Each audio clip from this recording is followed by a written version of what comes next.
I love like driving right past the gas station all the time. It's just one of the many perks for Shannon Flynn. She finally was able to go green with her wheels and snagged a Chevy Bolt. I definitely wouldn't have the car if I didn't have the tax credit.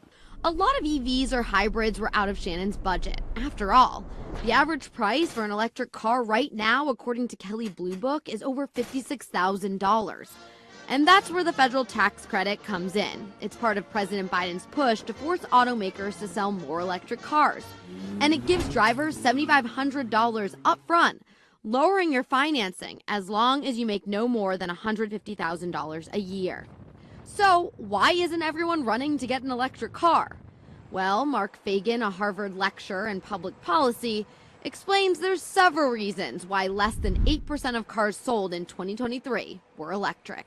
It is a new technology. It's an expensive technology. There are attributes that ain't as attractive. One of those attributes, infrastructure. Charging stations aren't everywhere, giving people range anxiety.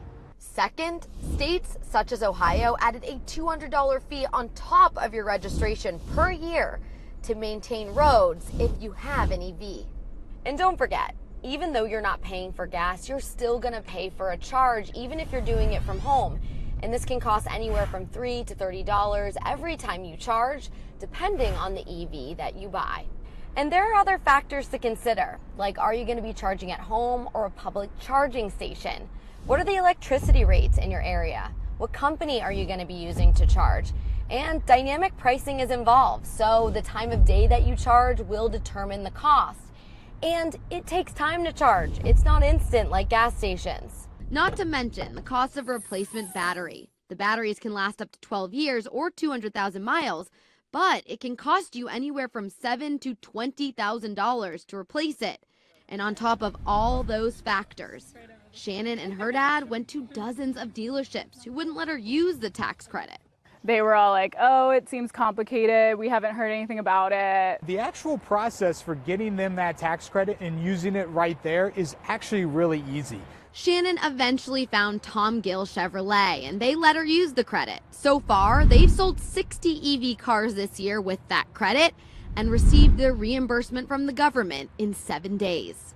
I've heard some dealers say that they don't want anything to do with electric vehicles. The only other thing that I could think is that, you know, you have to work with the government, right?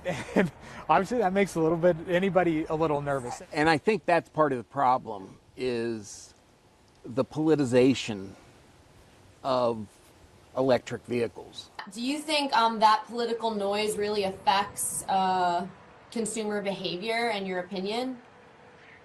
I think it really does. This political push and pull is evident right here in Ohio. Congressman Greg Landsman sent me a statement saying he's working to enhance EV tax credits, while Senator J.D. Vance condemns the Biden administration's policy, saying they're spending billions to subsidize electric vehicles made overseas. Still, some say no matter where you stand, EV is the future. The downside of fighting over this stuff is you can lose market position.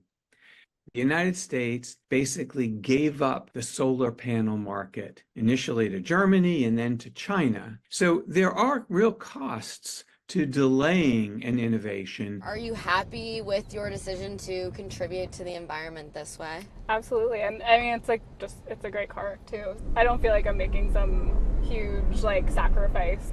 I'm Cassie Arsenault reporting from Cincinnati. Local 12 has more consumer stories just like this. Don't forget to click the links and press subscribe.